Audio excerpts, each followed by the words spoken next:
Hello everyone, আসসালামু আলাইকুম everyone. সবাই কেমন আছেন? আশা করি খুব ভালো আছেন আর আমিও খুব ভালো আছি। তো এটা ছিল আমাদের দ্বিতীয় দিন এবং শেষ দিনের ঘোরাঘুরি। আমরা যেহেতু সকাল ভোরবেলা হোটেলটা গিয়েছিলাম, তো আমাদের ভোরবেলায় হোটেলটা ছেড়ে দিতে হয়েছে।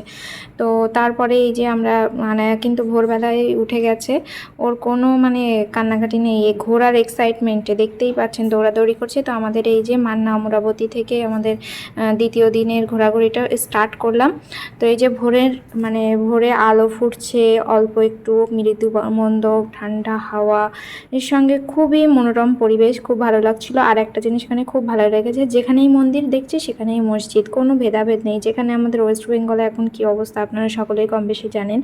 তো সেখানে দাঁড়িয়ে আমার এই জায়গাটা খুব ভালো লাগে যে যেখানেই দেখছি যে মন্দির আছে, তার অপোজিট সাইডে বা পাশে কোনো মসজিদও আছে, দরগা আছে, কোনো ব্যাপার নেই, এটা নিয়ে ওদের কোনো সমস্যা নেই। তারপরে এই যে প্রাকৃতিক পরিবেশের সুন্দর মনোরম দৃশ্য দেখতে দেখতে আমরা পৌঁছে গেলাম মঙ্গলগিরিতে। প্রথমেই আমরা আজকের ডেস্টিনেশনে মান্না অমরাবতীর পরে আমরা চলে আসলাম এই যে মঙ্গলগিরির পদদেশে যে সমস্ত মন্দিরগুলো ছিল সেগুলোর কারুকার্য সমস্ত কিছুটা দেখলাম। তারপর আমরা এই যে উপরে চলে আসলাম। এখানে যাওয়ার জন্য অবশ্যই আপনারা অটো পাবেন, অটো বা গাড়ি যে কোনো কিছুতেই আপনারা যেতে পারবেন, হেঁটে যেতে হবে না, হেঁটে যাওয়া সম্ভব না, অনেকটা উপরে মঙ্গলগিরি হিলের। তারপরে ওই ওপরের থেকে আবার কিছুটা সিঁড়ি আছে ওপরে ওঠার জন্য, এই যে দেখতেই পাচ্ছেন, তার কোনো কষ্ট হয় না। আমরা একটু বসে রেস্ট নিলেও চলো করে করে দিচ্ছে। তারপরে মঙ্গলগিরি থেকে এই যে ফিরে গভীর ঘন জঙ্গলের মধ্যে দিয়ে আমরা চলে যাচ্ছিলাম একটা ওয়াটারফল, কান্ডাপল্লী ওয়াটারফলস দেখার জন্য। সেটা হচ্ছে বিজয়বাড়া থেকে অনেকটাই দূরে, প্রায় 1.5 ঘন্টা থেকে 2 ঘন্টা দূরে। তো এখানে যাওয়ার সময় তো দেখলাম যে ওয়াটারফলস পানির অভাবে শুকিয়েই গেছে। তো ভাবলাম ফিরে যাব কেন, চলো রাস্তার শেষ মাথাতে কি আছে দেখা যাক। তো যেতে এতটাই গভীর জঙ্গল, শুনশান চারিপাশ, আমাদের ভয় ভয় করছিল, কিন্তু শেষ মাথায় গিয়ে দেখলাম ফোর্টে পৌঁছে গেছি। তো খুবই ভালো লাগছিল যে এতটার পথ আসাটা আমাদের সার্থক হয়েছে, যে ওয়াটারফলস দেখতে পাইনি তো কি হয়েছে, এই তো খুব সুন্দর একটা ফোর্ট দেখতে পেলাম। তার পাশে একটা খুব সুন্দর মাজার ছিল। যিনি এত উপরে তো কোনো সাধারণ মানুষ নামাজ পড়তে বা কোনো কিছু করতে আসতো না। এখানে যে ফোর্টে যারা বাস করতো তাদেরই কবর এখানেই পাশে দেওয়া আছে, তারাই হয়তো এখানে নামাজ কালাম পড়তো। তো এই যে এতটাই সকাল সকাল আমরা পৌঁছে গেছিলাম যে আমাদের উপরে উঠতে দিচ্ছিল না। আমরা বলছি ঠিক আছে আমরা উপরে উঠবো না, আমাদের পাহাড়ে উঠে উঠে আমাদের পায়ে এতটাই যন্ত্রণা করছিল। কিন্তু এই যে দেখুন ফুল এনার্জিকে সাথ, কোনো কষ্ট হচ্ছে না, উনি একা একাই উঠে যাচ্ছে। তারপরে এই যে সেই মাজারটা দেখাচ্ছি, এই যে সামনেই ওনার কবর, আর এই যে এখানেই আছে ওনার হাজরা মসজিদটা। আর ওপর থেকে ভিউটা খুবই ভালো লাগছিল। এটা হচ্ছে কন্ডাপল্লী ফোর্ট, কন্ডাপল্লীতে একটা ফোর্ট ছিল সেটাই। তো এখান থেকে আমরা এরপর বেরিয়ে গিয়ে আমরা এবার চলে যাব আইল্যান্ডে, একটা মান্না অমরাবতী, সরি ভবানী আইল্যান্ড, ভুলে যাচ্ছি সব নামগুলো।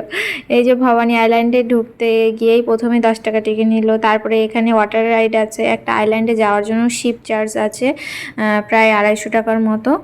ওটা শিপ চার্জটা দেওয়ার পরে টিকিট কেটে নিলাম। এই যে একজন তো সবসময় আগে আগে দৌড়াতেই আছে, তারপর ওনার পাপা জোর করে ধরে কোলে নিয়ে যাচ্ছে। কারণ কি উনি এই যে কৃষ্ণা নদীর পানি দেখে বলছে বহুত পানি, গোসল করনা হ্যায়।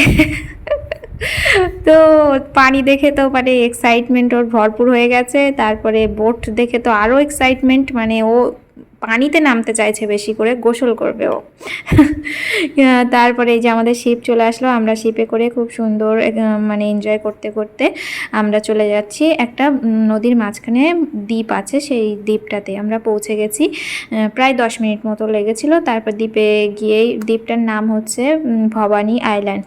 তো এর ভিতরে বিশেষ তেমন কিছু ছিল না, আমার খুব একটা ভালো লাগেনি, কারণ এখানে সব ওয়াটার রাইড আছে। ওয়াটার রাইড তো আমরা করি, সেরকম ভালো লাগেনি আমার।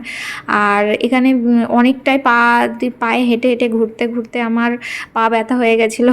ডবল সাইকেল ছিল ঘোরার জন্য যদিও বা, কিন্তু আনায়ার জন্য আমরা নিতে পারিনি, তাতে ক্যারিয়ার নেই, আনায়া কোথায় বসবে। এই কারণে আমরা হেঁটে হেঁটেই চারি সাইডটা ঘুরে ঘুরে দেখলাম। তারপরে আমরা ওখান থেকে চলে আসছিলাম, একদম টায়ার্ড হয়ে গেছি, কিন্তু আনায়া কিন্তু একদম টায়ার্ড হচ্ছে না, উনি তো একটু কষ্ট হয়ে গেলে আবার পাপার কোলে উঠছে, কি করে টায়ার্ড হবে। সেই জন্য আমরা ওখান থেকে চলে আসলাম, এসে আর একটা জায়গায় গেলাম, হচ্ছে গান্ধী মিউজিয়াম। বাইরে থেকেই কিছু ফটো তুলেছি, ভেতরটা দেখাতে পারবো না। ভেতরটায় যেহেতু ওরা অনেক অমূল্য সম্পদ সংরক্ষণ করে রেখেছে, ওই জন্য ওর ভিতরে কোনো ভিডিও ফটো অ্যালাউ ছিল না। তারপর আমরা ওখান থেকে লাঞ্চ সেরে ওখান থেকে একটা হোটেলে চলে গেছিলাম, পাপচিস হোটেল। কিন্তু সেখানে গিয়ে আনায়া যা করেছে, আমার আর ভিডিও ফটো নেওয়ার কোনো ইচ্ছাই হয়নি। কারণ সেখানে গিয়ে আনায়া লোকে খেতে যায়, আনায়া পটি করে আসছে। তারপরে আমরা ওখান থেকে একটা খাওয়া দাওয়ার পরে রাজীব গান্ধী পার্কে চলে এসেছিলাম। পার্কটা খুব সুন্দর ছিল, অনেক বড় এরিয়া, অনেক কিছু দেখারও ছিল।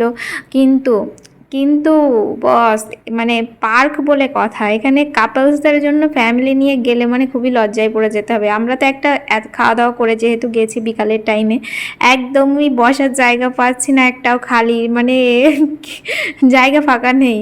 তারপরে এই যে টয় ট্রেনটা দেখে আনা তো খুব এক্সাইটমেন্ট হয়ে গেছে, টয় ট্রেন চড়বে। তারপর খুব এনজয় করছিল। এই যে আমরা চারিপাশটা এবার হেঁটে হেঁটে ঘুরে দেখছি, কিন্তু খাওয়া দাওয়া করেই যেহেতু গেছি খুব কষ্ট হচ্ছিল। তো আমরা কিছুক্ষণ একটা জায়গায় বসে রেস্ট নিলাম, কিন্তু বসার মতো তো জায়গা পাচ্ছি না, কি আর করবো। একটা জায়গা অনেক কষ্ট করে ঘুরে ঘুরে পেয়েছি, কিন্তু এই যে এনার কোনো কষ্ট নেই, কোনো ঘোরাঘুরি নেই, ফুল এনার্জিকে সাথ ওইভাবে মানে খেলছে। তারপর দেখুন টয় ট্রেনে ওঠার এক্সাইটমেন্ট দেখুন, একা একাই চলে যাচ্ছে সব জায়গায়, মানে কারোর প্রয়োজন নেই, ও একাই হিরোইন হয়ে গেছে আজকে। তারপরে এই যে সারা দিন পুরো ঘুরেছে। এখানে আমরা খাওয়া দাওয়ার পরে প্রায় 3টে থেকে 4টের দিকে মানে পৌঁছেছিলাম। তো আমাদের বাস আছে, ফেরার বাস। তো এই যে খুব এনজয় করে নেওয়ার পরেই বাবু টায়ার্ড হয়ে একাই ঘুমিয়ে পড়েছে। তারপরে আমরা 5টার দিকে এই যে বাসে চলে আসলাম, আমাদের ফেরার বাসে। এই যে আমাদের এটাই আমাদের কোচ। তারপরে এখন বাইরে থেকে সুন্দর ভিউ দেখতে দেখতে আমাদের ট্যুর এখানেই শেষ করলাম। আর হ্যাঁ, অবশ্যই ফলো দিয়ে পাশে থাকবেন, কারণ আমি তো এইটাতে জাস্ট পুরোটা দিন কিভাবে কাটলাম সেটা শেয়ার করেছি, কিন্তু প্রত্যেকটা জায়গার যে মানে কি কি দেখলাম, কতটা সুন্দর, সমস্তটাই একটা একটা জায়গা আলাদা আলাদা ভিডিও পোস্ট করব। তো দেখার জন্য অবশ্যই ফলো দিয়ে পাশে থাকবেন। বাই বাই এভরিওয়ান, আল্লাহ হাফেজ।